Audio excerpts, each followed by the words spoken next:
Um, Here I am, Jilly Moon Andromeda. I just wanted to um, do a really quick video for you. Um, yeah, I don't know why it took me so long to like figure out how to like do this on a Mac. But anyways, this week is hard and I'm already feeling it myself. So that tells me you're probably feeling it as well. So I just wanted to maybe just come on here and talk a little bit about what's going on. So, there were some energetic shifts that happened this past weekend. We had Mercury enter Scorpio, and we also had Ceres, the goddess asteroid, um, retrograde, move back into Aquarius.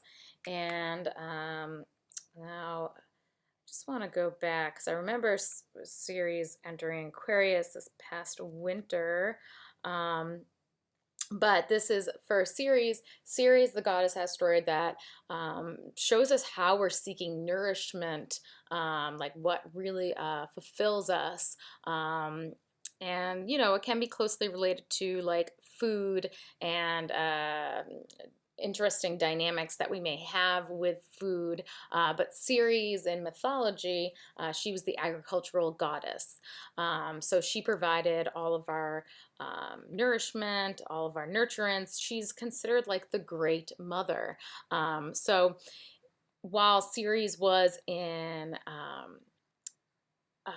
Pisces, um, I feel like personally, at least this is what I felt, but Ceres and Pisces kind of had me doing a lot of like possibly some unhealthy behaviors. I definitely found that I was doing more like just binge watching TV, which isn't like really something I do that often, but we all are human. We all do things like that. So Ceres and Pisces. Pisces is the last sign of the zodiac. So Pisces represents, rest and surrendering, just like kind of letting go of control. So while in Pisces Ceres, we were seeking nourishment through surrendering, through just kind of, I don't want to say giving up, but kind of in like a way of just like letting go, possibly also seeking nurturance through spiritual practices. So, yeah, really tapping back into probably spiritual work. At least that would be definitely the higher expression of Ceres in Pisces, and hopefully that's what we can all try to strive for. But I'm just trying to check of when she went into Pisces, so maybe you have a better idea of when this started happening. It was in April, I believe. Yeah, April, yeah. Ceres entered Pisces April 24th, and it was in Aquarius. I remember this summer. Yeah, February 1st, she entered Aquarius. Um, so we're like going back to April 23rd in a way, and how we are like seeking nurturance. And so Ceres and Aquarius is like seeking nurturance through our community, through our networks, possibly through technology and the internet. Um, so this is going from mutable energy to fixed energy. And so there might be like a stronger urge to like do things, to be more like proactive in a way, rather than just like surrendering. So yeah, Mercury also entered Scorpio on Sunday. So this happened on Sunday, both Ceres re-entering Aquarius, where let's see when this is going to be over. But yeah, and also Mercury entering Scorpio. And so Mercury entering Scorpio, this is going to be a very interesting transit. One, because it is going to go retrograde in Scorpio, and that will be, and I'm always writing these things down and like forgetting them. I think the 13th. Yes, Mercury will go retrograde in Scorpio at 11 degrees Scorpio October 13th, and it will uh, go back into Libra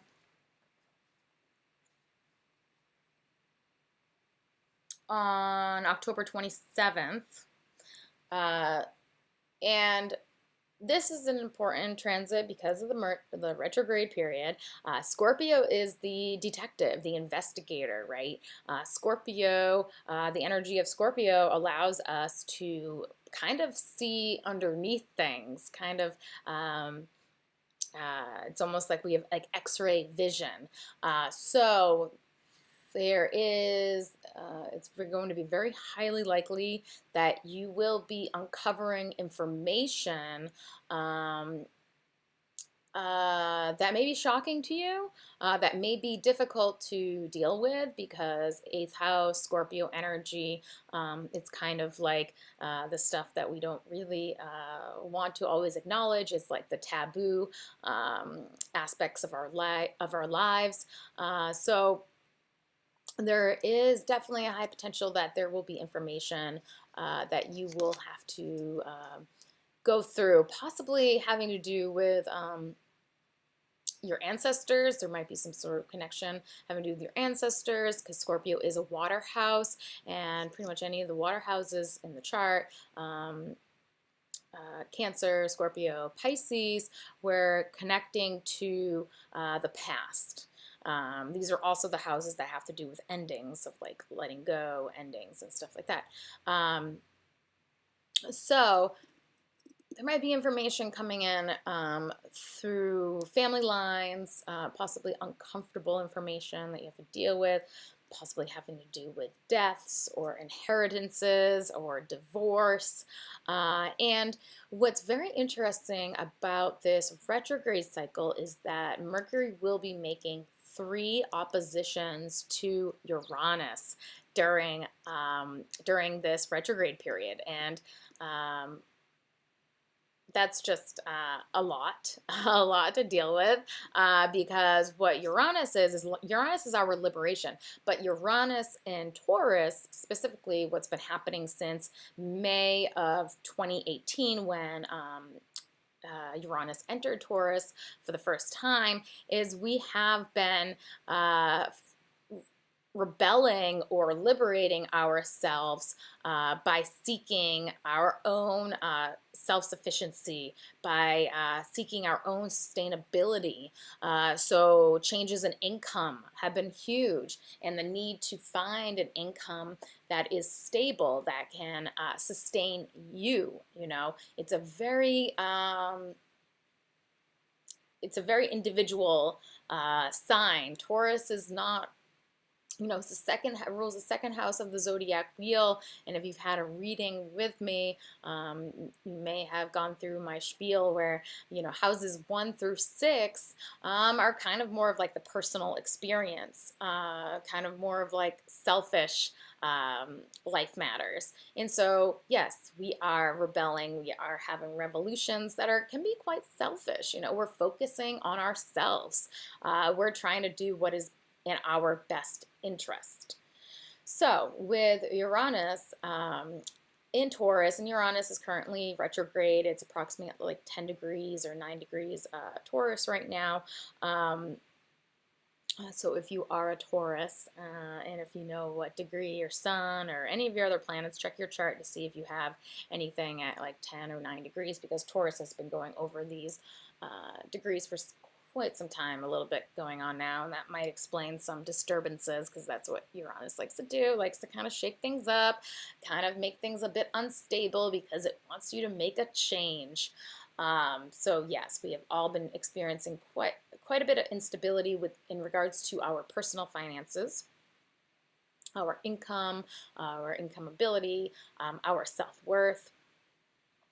So with Uranus making an opposition to Mercury, this actually can bring up quite a bit of mental disturbances because both of them are connected to the mind. Mercury is more of our day-to-day mind. It's like our surface level mind. It's like quick information. It's like reading labels. It's like texting, DMing, stuff like that.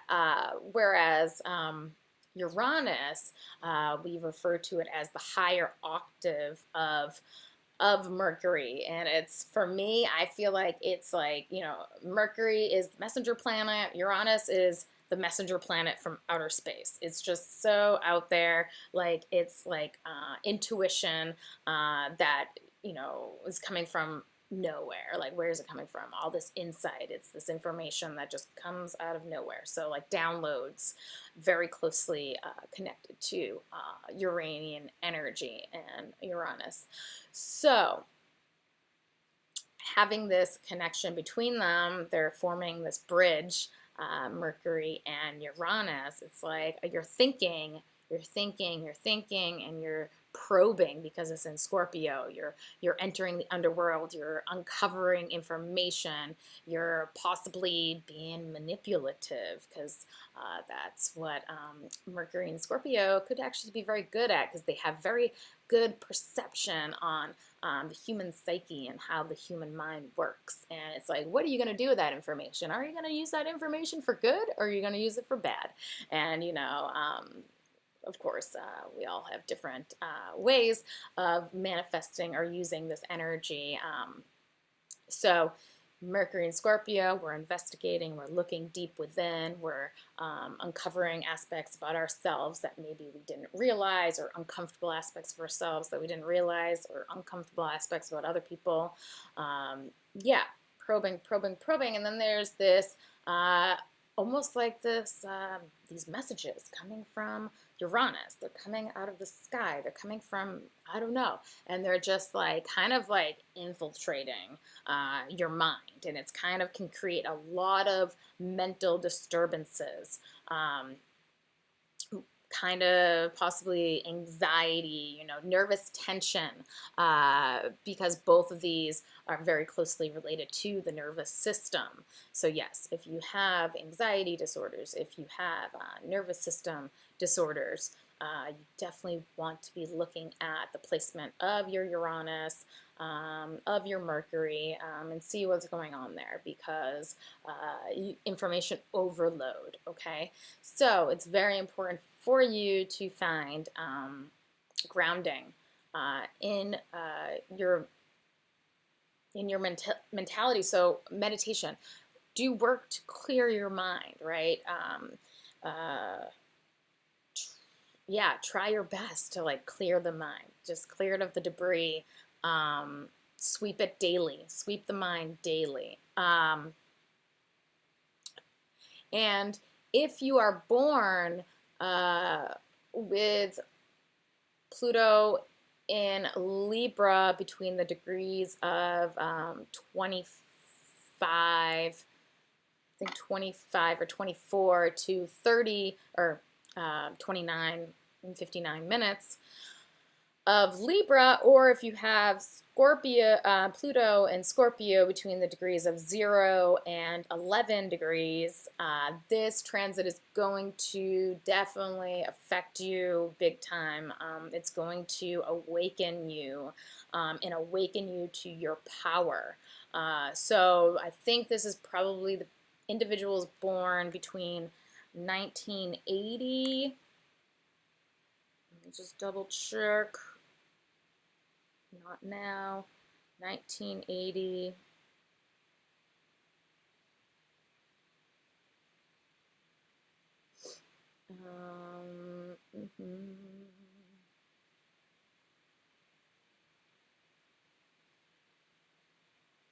I think December 1980, December 1980 to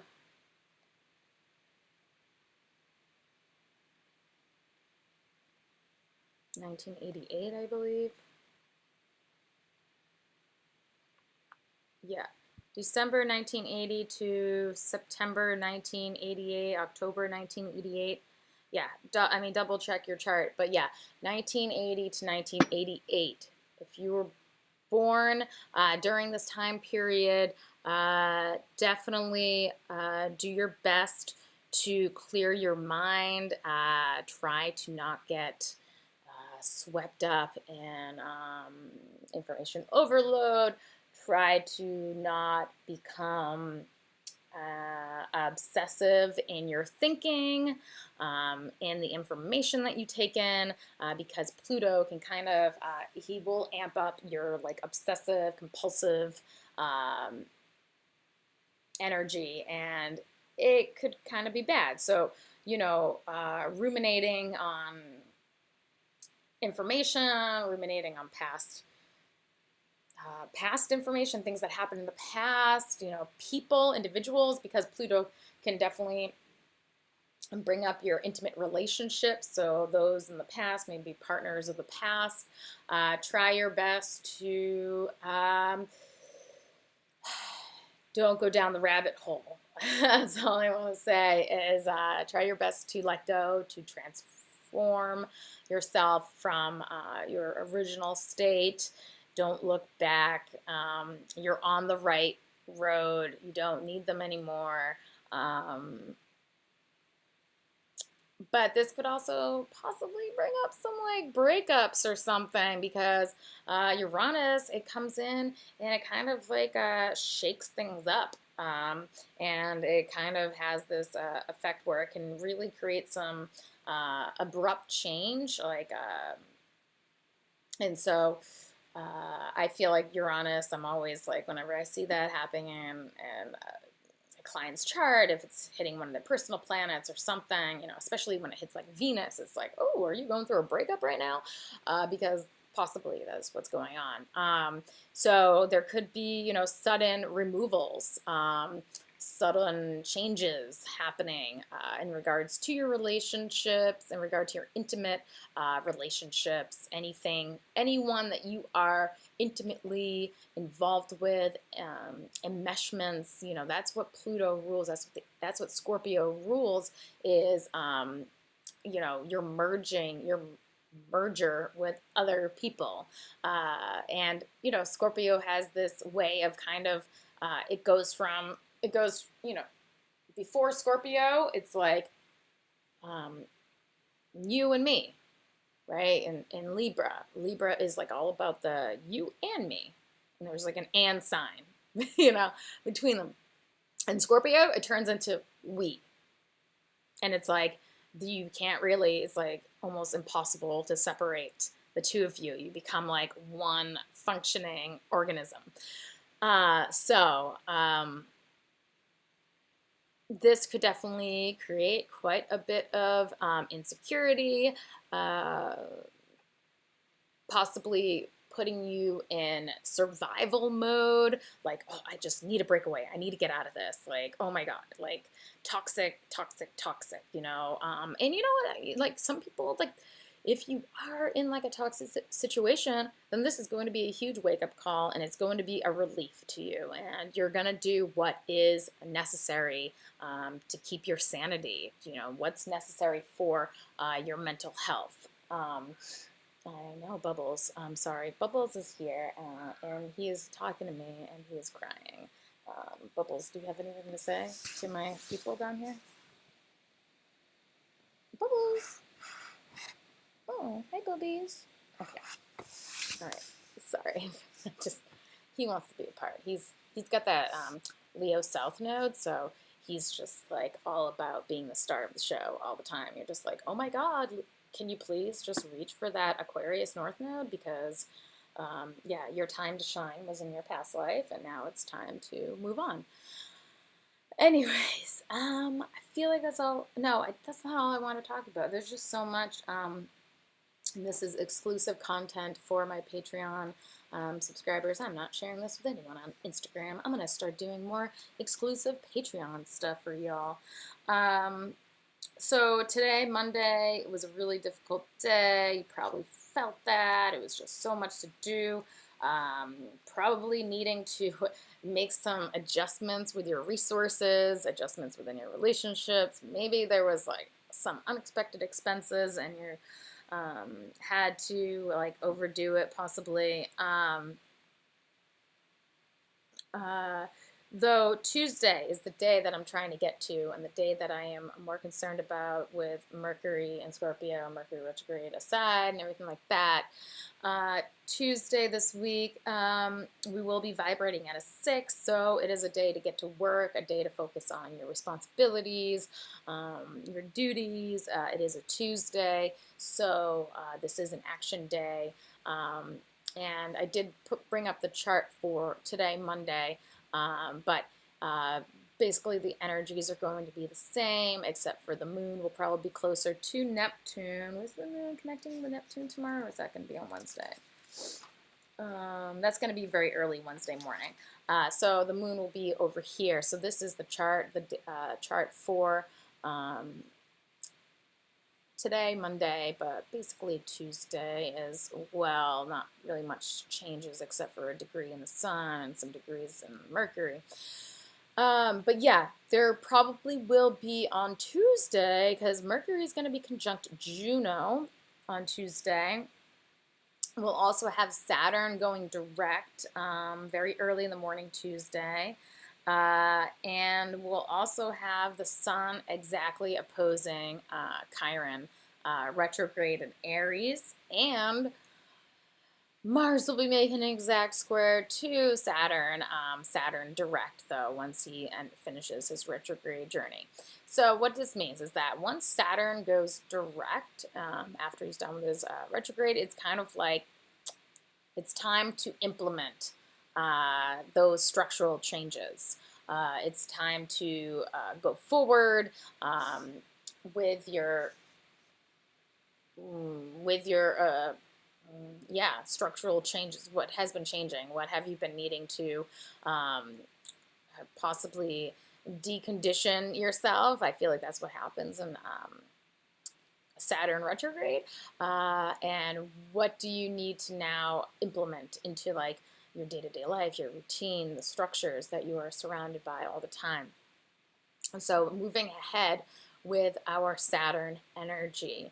And when we move ahead, we're going to be facing some sort of roadblock, and that's what Mars will be bringing to us. I know personally for me, I've been having so many roadblocks. I mean, one of them in particular has been like the health of my cats. My cat Bubbles, he's had UTIs this summer, and I'm pretty sure he just got another one. So I'm like almost like losing my mind right now. Just ordered like more special stuff for him. I don't even know what I'm gonna do, but it's like I have to actually get real serious about my routine with him and not let him have any treats. And I know that's going to be hard for him because my Bubbies, he loves his treats. So I'm going to have to be this disciplinarian around this house. And I'm going to have to kind of really put that on my babies, because Saturn's in my 4th house. It's all about the babies in my home. And Mars is in my 7th house. So yeah, changing my routine with my cats, making sure that their health is being taken care of, and just hopefully solving this issue once and for all, because I can't keep doing this. I cannot keep dealing with UTIs for my cat. So yeah, facing some roadblocks to your forward movement, okay? Some sort of responsibility, some sort of duty. I'm also starting Astro Psych School Tuesday night, which I'm very excited about, and I will be sharing, any sort of knowledge that I gain from there with you. But anyways, yeah, facing roadblocks this week. I mean, that energy is just going to be felt all this week. I mean, doing what you can, slowing down, trying to be more intentional with your movements. This is not a time to go full speed ahead with anything. Like, absolutely not. Do not start anything right now, okay? This is all about working on things that have already been in motion, and possibly changing your movement around them, recalibrating your energy in these places. But with Chiron opposite the sun, there is this spotlight right now on our wounds and what is hurting us the most. So, and in regards to our identity, right? So I'm just like thinking right now, I'm like, well, this Chiron, it's at 7 degrees Aries, and so it's currently in my 6th house, and the sun is currently in my 12th house.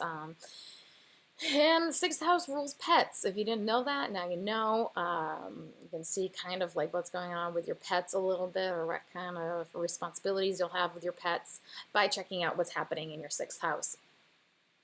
So yes, I am facing quite a bit of trauma or wounds with my pets and my identity with pets, because I really identify as being like this, one of my identities is like being this like cat mama, and like just like treating my cats like as if they were a little prince and a little princess. Like I just spoil the shit out of my cats, and that's probably my problem, is that I spoil them and I let them just get away with whatever the hell they want. They really do just, eat whatever. No, they don't eat whatever they want, but they used to, and I'm getting better at that. And so that's one of my identity things I need to work on. Also, routine, health, okay, because I'm talking about my chart. But where is Aries in your chart? Because that is where you are currently solving some identity issues, and there will be a spotlight in the house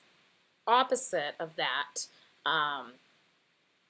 that will be making you be more aware of those wounds.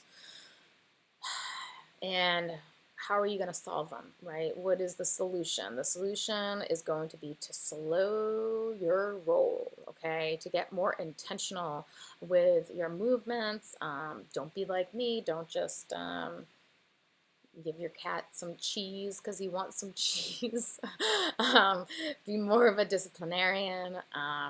Be better with your boundaries. Really like put your foot down and say, no, this is how things are going to be from now on, and you're not going to tell me otherwise.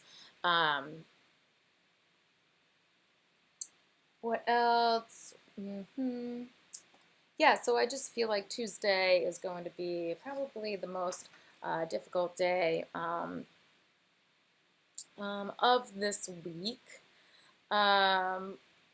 And I would love to talk to you more about everything that's going on, but I'm going to sign off now, and I will try to do more of these, more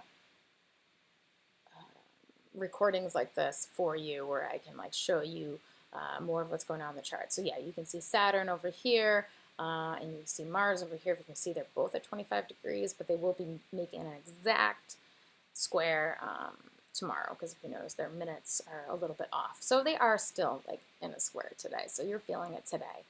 And Uranus over here, and he will be opposing Mercury very soon, because Mercury moves pretty fast, so that's all, folks. Thank you so much for tuning in with me. I will try to do more of these random videos for you. I am so grateful for you joining me here on Patreon, and I really just want to spoil you and give you so much goodies, and shower you in love and praise. Thank you. I love you. Be well.